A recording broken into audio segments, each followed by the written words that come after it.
dibagi menjadi dua, itu maksimum dan minimum. Nah, untuk tujuan pembelajaran di sini ibu menggunakan metode diskusi tanya jawab. Nanti kalian akan dibagi menjadi kelompok, terus akan mempresentasikan ke depan salah satu kelompoknya. Terus selain itu model pembelajaran PBL yang dimana nanti akan dikasih masalah dalam kehidupan sehari-hari. Terus tujuan pembelajarannya di sini ada dua. Yang pertama, kalian akan menjelaskan tentang pengertian dan bentuk umum dari persamaan kuadrat dengan cara diskusi atau tanya jawab. Yang kedua, kalian akan menyelesaikan persamaan kuadrat itu dengan berbagai metode. Ada 3 metode, ada pemfaktoran, terus kuadrat sempurna dan rumus ABC. Nah, untuk yang di PPT, tujuan pembelajaran yang pertama, peserta didik dapat menjelaskan pengertian dan bentuk umum persamaan kuadrat dengan melalui diskusi. Nah, adik-adik bisa lihat di gambar di amati. Nah, ada 2 gambar. Apa yang kalian bayangkan terhadap 2 gambar ini? Ada yang tahu? Apa yang terbenak di pikiran kalian tentang 2 gambar ini? Kalian menemukan apa? Terus dari gambar tersebut membentuk apa? Terus lintasannya itu melengkung atau lurus? Ada tahu? Lintasannya melengkung. Nah, itu salah satu bentuk dari grafik parabola. Fungsi kuadrat ini disebut dengan grafik parabola. Nah, kita masuk ke soal ya. Nah, di gambar itu ada anak-anak, sebuah bola dilempar ke atas dari tanah nih, dilempar ke atas dengan kecepatan awalnya itu 20 meter per sekon. Tinggi bola itu kita misalkan dalam meter terhadap waktu. Waktu itu kan T ya, dalam detik dinyatakan dalam persamaan HT sama dengan min 5 T kuadrat ditambah 20 T. Nah, sebelumnya ini termasuk persamaan apa? Kuadrat. Ya, ini termasuk persamaan kuadrat. Nah, di soal tersebut identifikasi jenis persamaan yang digunakan. Terus jelaskan bentuk umum persamaan kuadrat berdasarkan soal tersebut. Nah, yang ketiga, apa makna dari koefisien dalam konteks soal tersebut? Ada yang bisa jawab? Mungkin dari siapa yang bisa jawab? Identifikasi jenis persamaan yang digunakan.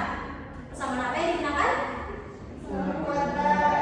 Ya, benar ya. Kita lihat jawaban. Benar, itu termasuk persamaan kuadrat. Ada yang tahu kenapa dikatakan persamaan kuadrat? Karena pangkat tingginya 2. Oke, sampai sini paham berarti ya. Terus bentuk umum persamaan kuadrat dari persamaan yang disebutkan di soal, kalian tahu? Kalian bisa lihat dari situ apa bentuk umum persamaan kuadrat? Saya. Ya boleh. Kalau kita bentuk umumnya berarti A kuadrat plus A X kuadrat plus BX sama dengan 15. Plus C sama dengan 0. Nah, kan di persamaan tersebut tidak ada nilai C-nya ya. Iya. Nah, nilai C-nya itu tidak ada persata atau nilai C-nya merupakan dia berarti kan dilempar nih di awal. Itu merupakan nilai C-nya berarti kan 0 kan, dilempar dari tanah posisi awalnya gitu maksudnya. Itu nilai C-nya.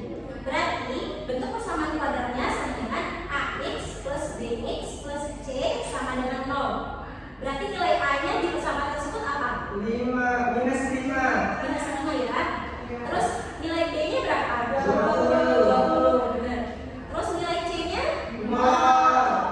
Betul ya. Karena dia berada di dalam tanah atau ketinggiannya awalnya itu 0 meter dalam meter kan. Nah, oke. Sampai sini dari terjawab ya soal A, B, dan C. Identifikasi jenis persamaannya termasuk persamaan kuadrat, dan adik-adik harus sudah tahu persamaan kuadrat itu pangkat tertingginya 2, terus bentuk umumnya juga sudah tahu, dan makna koefisiennya. Bisa nggak kalau nilai B sama C-nya itu 0? Kita misalkan nilai B sama C-nya itu 0, bisa nggak? Bisa.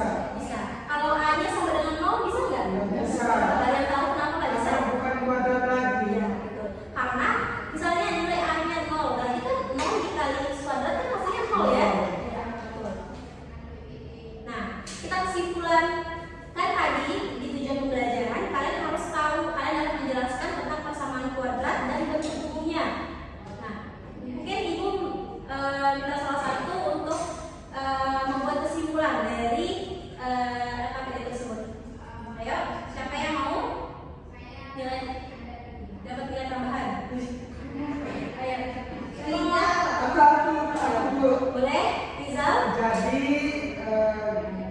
setelah dijelaskan, kesimpulannya adalah bahwa persamaan kuadrat itu disebut kuadrat karena sukunya itu x kuadrat, ada kuadratnya.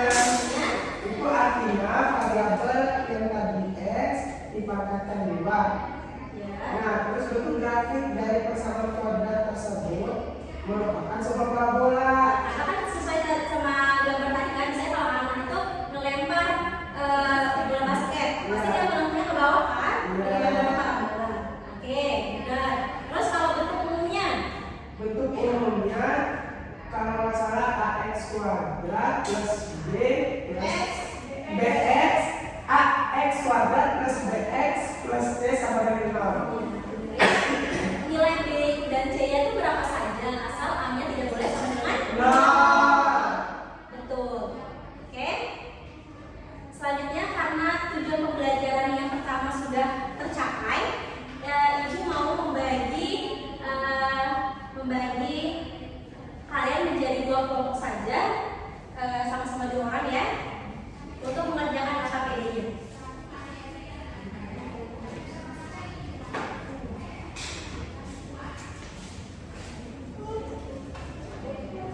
Ibu kasih waktu untuk 10 menit untuk mengerjakan KKPD-nya.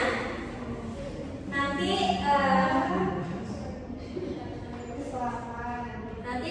Ibu akan melakukan asesmen formatif yang dimana Ibu akan memantau sejauh mana pemahaman kalian tentang LKPD tersebut. Selain itu kalian akan diminta salah satu perwakilan, kan di sana ada 3 metode kan, ada 3 metode. Nanti salah satu kelompok, setiap kelompok perwakilan akan maju ke depan untuk menjelaskan metode apa yang digunakan.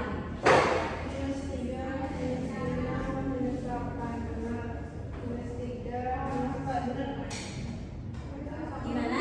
Kelompok 2.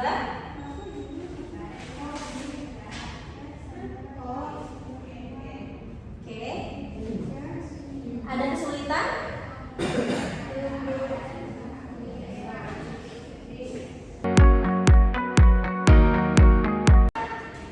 Sudah Bu. Apakah ada kesulitan? Iya sih. Atau ada yang kurang dipahami? Nanti Bu. Sudah jelas. Oke, jelas semuanya ya. Mungkin Ibu minta salah satu dari kelompok siapa duluan yang maju? Kelompok Rizal mungkin boleh menjelaskan mau metode apa nih, mau cara apa? Yang pemfaktoran. Pada Rizal. Baik, kepada Rizal silahkan catat dulu, nanti dijelaskan ke teman-temannya ya. Ini metode pemfaktoran. Jelaskan bisa baca. Enggak, satu kelompok 1 ya. Boleh langsung dijelaskan ke teman-temannya.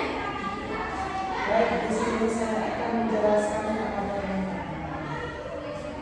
saya memilih Beri tepuk tangan untuk temannya yang maju.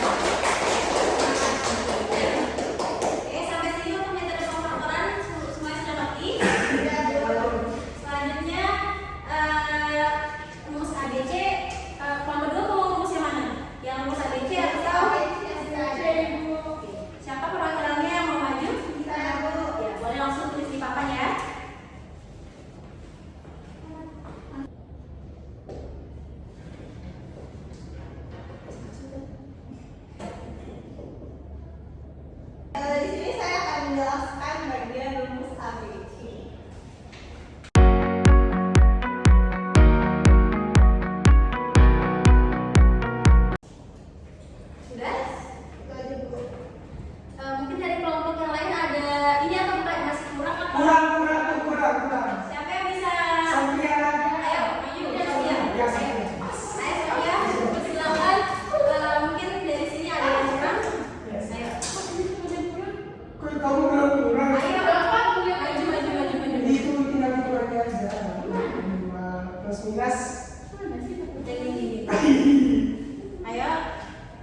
ini X2.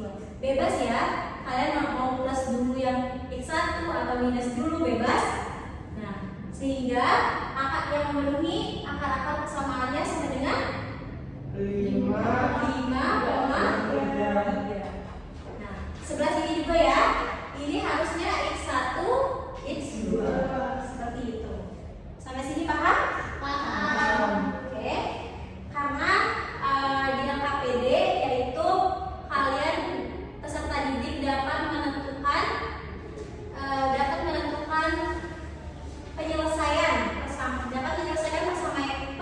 persamaan kuadrat menggunakan berbagai metode. Ada pemfaktoran, melengkapkan kuadrat sempurna di dalam KPD. Semua udah paham berarti ya? Oke, sama rumus ABC, ini disebut rumus ABC. Selanjutnya ibu mau melakukan kesimpulan dari pembelajaran kita pada pagi hari ini. Nah, karena tadinya kalian sudah mengetahui pengertian dari persamaan kuadrat, yaitu persamaan yang pangkat tertinggi peubahnya sama dengan 2. Berarti kan dia tuh A nya nggak boleh sama dengan 0 dan nilai A, nilai BC nya boleh 0. Oke, X itu merupakan variabelnya, A itu koefisien dari X kuadrat, B itu koefisien dari apa? Dari X. C itu disebut apa? Betul. Nah, kalian udah tahu nih nilai A, B, C-nya, oke. Terus kalian juga di sini tahu bahwa dalam menentukan persamaan kuadrat itu ada 3 metode. Yang pertama pemfaktoran. Nah, pemfaktoran merupakan cara kalian mencari bilangan-bilangan yang jika dikalikan akan menghasilkan nilai C-nya. Tapi kalian tambahkan itu akan menghasilkan nilai, kalau ditambahkan menghasilkan nilai apa? B. Oke, betul. Nah, terus kalian juga sudah menyelesaikannya, sudah bagus. Terus melengkapkan kuadrat sempurna merupakan salah satu cara kalian menyelesaikan persamaan kuadrat ini yang mengubahnya menjadi kuadrat sempurna.